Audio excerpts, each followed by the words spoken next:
Hello viewers, welcome to 360 investing. आज का video में हम बात करने वाले हैं एक ऐसे दिग्गज महान इंसान के बारे में जिनकी थियोरी मार्केट में 200 साल से भी ज़्यादा पुरानी है, लेकिन आज भी लोग उससे सीखते हैं, उससे रेफरेंस की तरह यूज़ करते हैं। और 200 साल से भी ये ज़्यादा पुरानी टेक्निक और ज़्यादा पुरानी थियोरी आज भी लोग फॉलो कर रहे हैं, पढ़ रहे हैं। तो ये क्या टेक्निक है और ये कौन दिग्गज है, इसके बारे में बात करेंगे। तो जिस बारे में मैं बात करने वाला हूँ उनका नाम है सर चार्ल्स डाउ। बेसिकली ये एक अमेरिकन जर्नलिस्ट है। इन्होंने को फाउंड किया है वॉल स्ट्रीट जर्नल और बाद में वॉल स्ट्रीट का नाम रखा गया इनके नाम के आगे। इनके साथ में एक एडवर्ड जोन्स भी इनके को फाउंडर को पार्टनर थे। सो डाउ जोन्स करके अब यूएस का जो एक्सचेंज का नाम है वो आप इनके नाम के ऊपर ही रखा गया है। सो बेसिकली इनकी थ्योरी है जो बहुत ही सालों से यहाँ पर प्रैक्टिस की जा रही है और उसमें बहुत कुछ आपको सीखने को मिलेगा। तो आज पूरी डिटेल एनालिसिस और जो भी थियोरीज के पॉइंटर्स हैं वो मैं आपको इस वीडियो में यहाँ बताने वाला हूँ।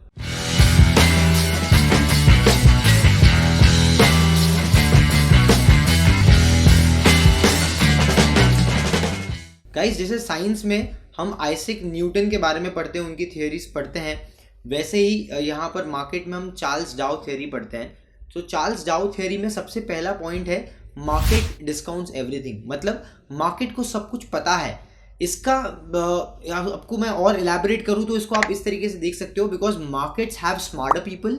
बड़ा पैसा लगा हुआ है मार्केट में, बड़े लोगों का, तो उन्हें ऑलवेज एक कदम वो आपसे आगे रहते हैं। उन्हें पता होता है कि मार्केट में क्या होने वाला है। लेट्स से फॉर एग्जाम्पल, सबसे बेस्ट एग्जाम्पल और हमेशा ही ये एग्जाम्पल रेफरेंस पॉइंट की तरह लोग यूज़ करेंगे, विच इज़ 2020 क्रैश। 2020 क्रैश के टाइम पे फेब से लेके आपका करेक्शन शुरू हुआ और मार्च अप्रैल मई तक पूरा बॉटम आउट हो गया। मतलब 3 महीने में जब सब कुछ बंद था, मार्केट बॉटम होके वापस रिवर्स हो गया था। अगले 6 महीने में पूरी रिकवरी हो गई थी, जबकि मार्केट ऑलरेडी पूरा रिकवर हो गया और यहाँ पर देश में काफ़ी चीज़ें बंद थी। तो मार्केट को पता था कि this won't last for ever, right. वो बहुत देर तक नहीं चलने वाला है। तो मार्केट फॉरवर्ड देख रहा था, जबकि हम और आम इंसान कैसे देख रहे थे कि अरे सब कुछ तो बंद है, इंडस्ट्रीज बंद है, बिजनेस बंद है, ट्रांसपोर्ट बंद है, लेकिन फिर भी मार्केट रिकवर क्यों कर रहा है। सो आम इंसान को ये बात समझ नहीं आ रही थी, लेकिन बड़े प्लेयर्स को ये बात समझ आ रही थी, मार्केट को ये बात समझ में आ रही थी। इसके लिए मार्केट 3 महीने के बॉटम होने के बाद में अगले 3-4 महीने में क्विक रिकवरी हमने देखने में मिली। और ये सिर्फ कोविड में टाइम पे नहीं हुआ, ये अलग अलग टाइम फ्रेम्स में आप देखोगे हमेशा ही होगा। ठीक है, जब भी कोई कंपनीज को बड़ा कॉन्ट्रैक्ट मिल चुका है तो जो भी अलग चीज़ें होती हैं विद इन द मैनेजमेंट वो उन्हें पहले पता होता है और आपको थोड़ा बाद में ही शायद पता चलेगा, राइट। तो मार्केट डिस्काउंट्स एवरीथिंग इस तरीके से बोला जाता है कि जो भी प्रायर इन्फॉर्मेशन है वो मार्केट को पहले मालूम पड़ जाती है और वो उतना फैक्टर इन पॉजिटिव या नेगेटिव अपने आप में ही कर लेते हैं। सेकेंड पॉइंट होता है आपका मार्केट मूव्स इन ट्रेंड। तो 3 ट्रेंड को अलग अलग यहाँ पर बताया है। एक होता है प्राइमरी ट्रेंड, एक होता है सेकेंडरी ट्रेंड और तीसरा होता है इमीडिएट ट्रेंड। मैंने मेरे कंप्लीट ट्रेंड एनालिसिस वाले वीडियो में पूरा detail explanation with examples with case studies के साथ में आपके साथ में शेयर किया है। अगर आपको वो पूरा डिटेल एनालिसिस देखने में इंटरेस्ट है तो इस वीडियो के बाद में डिस्क्रिप्शन में आपको लिंक मिल जाएगा, आप वहाँ पर जाके देख सकते हो। या तो मेरे चैनल को अगर आप एक्सप्लोर करोगे तो वहाँ पर आप देखोगे बहुत सारे अच्छे कॉन्टेंट हमने डाले हैं। ट्रेंड एनालिसिस का वीडियो भी है, कैंडलस्टिक के ऊपर वीडियो है, टेक्निकल एनालिसिस के ऊपर वीडियो है, फंडामेंटल्स पे वीडियो है, उसके बाद में गोल्ड एनालिसिस पे वीडियो है, स्मॉल कैप इन्वेस्टिंग के ऊपर वीडियो है, एफआईआई के ऊपर वीडियो है। काफ़ी सारा कंटेंट हमने ऑलरेडी वीडियो में डाल दिया है यहाँ पर। और मैं चाहता हूँ कि आने वाले टाइम में जो पेड स्ट्रैटेजीज हैं जो आपको बाहर पैसे देख के शायद सीखने मिलती है वो मैं आपको यहाँ पर फ्री में प्रोवाइड करूँ। तो अगर सब्सक्राइब नहीं किया है तो अपने बेनिफिट के लिए एटलीस्ट सब्सक्राइब कर दीजिए। Also hit the bell notification. तो यहाँ पर प्राइमरी ट्रेंड, सेकेंडरी ट्रेंड को और इमीडिएट ट्रेंड को देखने के लिए 3 अलग फ्रेम्स में आपको बताता हूँ। प्राइमरी ट्रेंड को आप कैसे देखोगे, पिछले 5-6 साल 10 साल में वो स्टॉक में क्या हुआ है। तो मान लो अगर पिछले 5 साल में वो स्टॉक कंटिन्यूसली पॉजिटिव है, जैसे बजाज फाइनेंस आप ले सकते हो, राइट, आईसीआईसीआई बैंक ले सकते हो, राइट। तो ये सब कुछ अच्छे स्क्रिप्ट्स हैं, टीसीएस वगैरह, जो पिछले 5 साल में पॉजिटिव परफॉर्मेंस दिया है। ऑन दी अदर हैंड अगर आप सेकेंडरी ट्रेंड देखना चाहते हो तो आप उसको वीकली फ्रेम में और डेली फ्रेम में भी देख सकते हो। सेकेंडरी मतलब साइक्लिकल भी हो सकता है वो, पिछले 1-1.5-2 साल में स्टॉक में क्या हुआ है। कोई स्टॉक साइडवेज चले गया होगा, कोई पिछले 1-2 साल में ही डबल हो गया होगा, राइट। डिपेंड करता है कि स्टॉक ने ब्रेकआउट कहाँ, कब और कहाँ दिया, राइट। तो सेकेंडरी ट्रेंड को आप एनालाइज करने के लिए डेली और वीकली फ्रेम का यूज़ कर सकते हो। मेजरली वीकली में आपको थोड़ा अच्छा व्यू मिलेगा। तो वहाँ पर आप देख सकते हो कि 1-1.5 साल तक के होराइजन में स्टॉक में क्या हुआ है। एंड इमीडिएट ट्रेंड मतलब जो ट्रेडर्स होते हैं, जो स्विंग ट्रेड्स करते हैं, इंट्राडे करते हैं, वो उसको आर्ली फ्रेम के साथ में और डेली फ्रेम के साथ में मिक्स करके एनालिसिस कर सकते हैं। तो इमीडिएट ट्रेंड आपको इमीडिएट स्विंग के बारे में बताता है। हो सकता है आपका सेकेंडरी ट्रेंड नेगेटिव हो या प्राइमरी ट्रेंड नेगेटिव हो, मतलब स्टॉक फंडामेंटल वाइज उतना अच्छा ना हो, लेकिन फिर भी इमीडिएट मोमेंटम उसमें ज़्यादा अच्छा आ रहा है, तो ऐसे स्टॉक्स में आप देखोगे कि पॉजिटिव होता है इमीडिएट ट्रेंड। लेट्स एक एग्जांपल, रिसेंट में कोल इंडिया वगैरह जो पीएनबी है, राइट, ये सब कुछ ऐसी कंपनी जो पिछले 5-6 साल में परफॉर्म नहीं की है, लेकिन अभी रिसेंट टाइम्स में काफ़ी अच्छा परफॉर्मेंस यहाँ पर देखने मिला है फॉर वेरियस अदर रीजंस। तो ये प्राइमरी, सेकेंडरी और इमीडिएट ट्रेंड को बाइफरगेट करके आप कोई भी स्टॉक को एनालाइज कर सकते हैं एज पर डाउ थ्योरी। अब तीसरी कैटेगरी ये आती है, तीसरा क्राइटेरिया आता है ब्रॉडर मार्केट्स को आपको देखना है। तो जब भी आप मार्केट को एनालाइज करते हो, you don't need to look at only Nifty 50, आपको एक ब्रॉडर व्यू लेना है मार्केट का। अगर आप ये कंक्लूजन पे आना चाहते हो कि मार्केट में तेजी है या मार्केट में मंदी है, तो अब कैसे मालूम पड़ेगा? टॉप 50 कंपनीज को देख के तो आपको पूरा इकोनॉमी और पूरा मार्केट के बारे में पता नहीं चलेगा, राइट। तो हमेशा ही आपको ब्रॉडर मार्केट को देखने के लिए निफ्टी 500 को एनालाइज करना जरूरी है, मतलब लार्जर मार्केट के पोर्शन को आपको एनालाइज करना चाहिए। उसमें मिड कैप, स्मॉल कैप्स भी आए थे, उसमें लार्ज कैप्स भी आते हैं। अगर ये तीनों ही सेगमेंट में, मतलब मिड कैप, लार्ज कैप और स्मॉल कैप में, तीनों में ही रैली चल रही है, पॉजिटिविटी चल रही है, मतलब आप फिर इसको कंक्लूड कर सकते हो कि मार्केट अप ट्रेंड में है, बुल ट्रेंड में है। 2018 और 2019 में ऐसा नहीं हुआ था। कुछ लोगों को अगर याद होगा मुझे कमेंट सेक्शन में ज़रूर बताना अगर आप रिलेट कर सकते हो इस बात से। 2018-19 में लार्ज कैप्स वर फेवरेबल, मतलब लार्ज कैप्स को ज़्यादा पैसे मिल रहे थे, इन्फ्यूजन मिल रहा था, लेकिन मिड कैप और स्मॉल कैप को बीटन, मतलब वो उनको नीचे गिराया जा रहा था, राइट। तो 2018-19 में लार्ज कैप और मिड कैप को फेवर किया जा रहा था, लार्ज कैप्स बढ़ रहे थे, लेकिन मिड कैप्स, जो कुछ मिड कैप्स हैं जिनको मारा गया, और स्मॉल कैप्स में भी बहुत अच्छी तरीके से धुलाई की गई, राइट। तो मिड कैप्स और small caps were in pain in 18-19 और लार्ज कैप्स को फेवर किया जा रहा था। That was a phase of polarisation. तो ये ज़रूरी नहीं है कि सिर्फ आप लार्ज कैप्स को हमेशा देखोगे कि वो ऊपर जा रहे हैं तो मतलब आप मार्केट में तेज़ी समझ रहे हो, ऐसा हमेशा नहीं होता।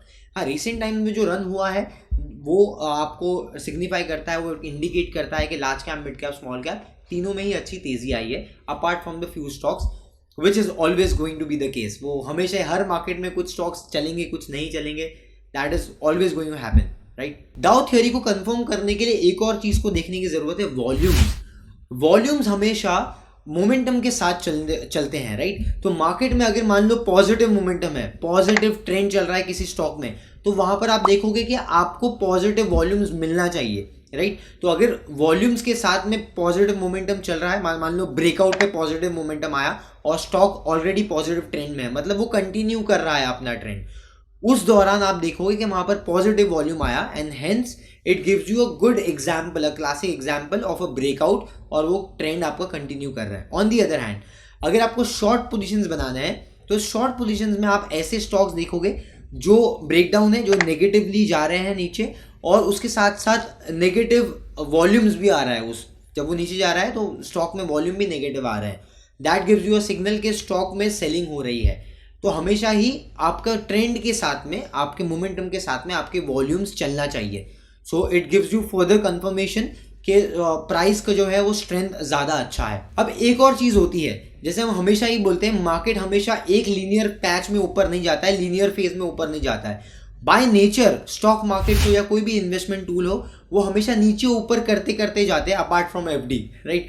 तो वो जब आप मार्केट्स में ट्रेड कर रहे हो, स्टॉक्स में इन्वेस्ट कर रहे हो, सो हमेशा आप एक पैटर्न देखोगे, ऊपर नीचे होते होते स्टॉक या तो ऊपर जाएगा या तो नीचे आएगा। तो इसमें हमें ये समझ में आता है कि market correction is a very important rule, right. तो अब ये रूल को आप कैसे एनालाइज कर सकते हो? सी देयर आर 2 फेजेस। जब भी करेक्शन होता है, 2 अलग अलग टाइप के करेक्शन होते हैं मार्केट में। बहुत सारे लोगों को शायद पता नहीं होगा, कुछ लोग ये सोचेंगे कि स्टॉक 1000 रुपये से 700 रुपया या 800 रुपया आ गया मतलब वो करेक्ट हो गया, इसको बोलते हैं करेक्शन। नहीं, there are 2 types of correction. One is your price correction and the second one is your time correction. तो प्राइस करेक्शन का मतलब, जो आसान भाषा में 100 वाला 90 हो गया, मतलब प्राइस करेक्शन हो गया। ऑन दी अदर हैंड, मान लो कोई एक स्टॉक है जो 1000 रुपये से 900 रुपये के बीच में ही घूम रहा है पिछले 2 महीने, 3 महीने या 6 महीने से, रेंज बाउंड होते हैं काफ़ी सारे स्टॉक्स, आपको पता होगा रिसेंट में भी काफ़ी स्टॉक्स रेंज बाउंड हो गए, ऐसा Kotak Mahindra bank range bound हो गया, बजाज फाइनेंस थोड़ा रेंज बाउंड हो गया था, राइट, SRF रेंज बाउंड हो गया था।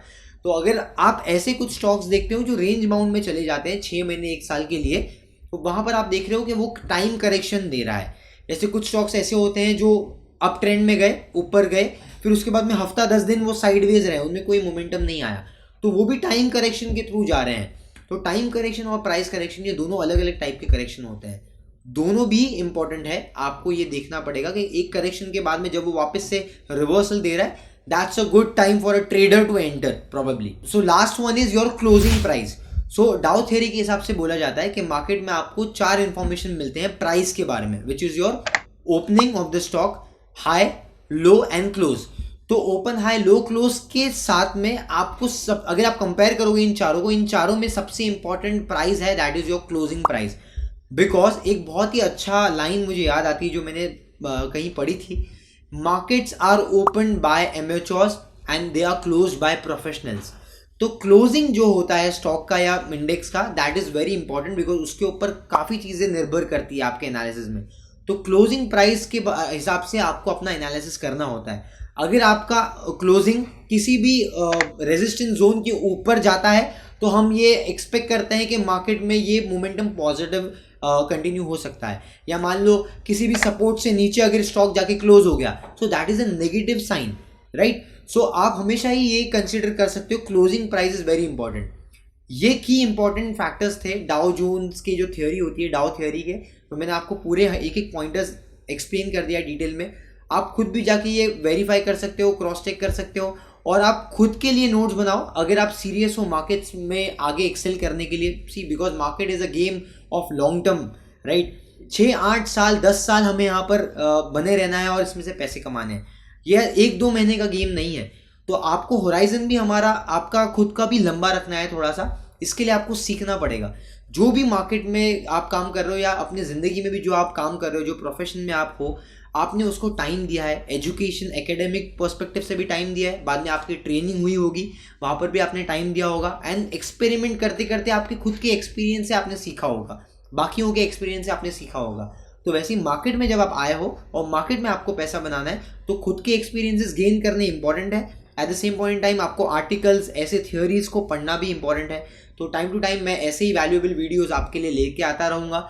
अगर अभी तक वीडियो देखा है और पसंद आया तो hit the like button, also subscribe to the channel and also share this video with among your group, among your family, relatives, friends, ताकि उनको भी पता चले कि ये इंपॉर्टेंट पॉइंट्स हैं जो आपको कंसिडर करने होते हैं जब आप कोई भी इन्वेस्टमेंट या एनालिसिस कर रहे हो। Till then guys, keep learning, keep going with 360 investing. See you in the next video.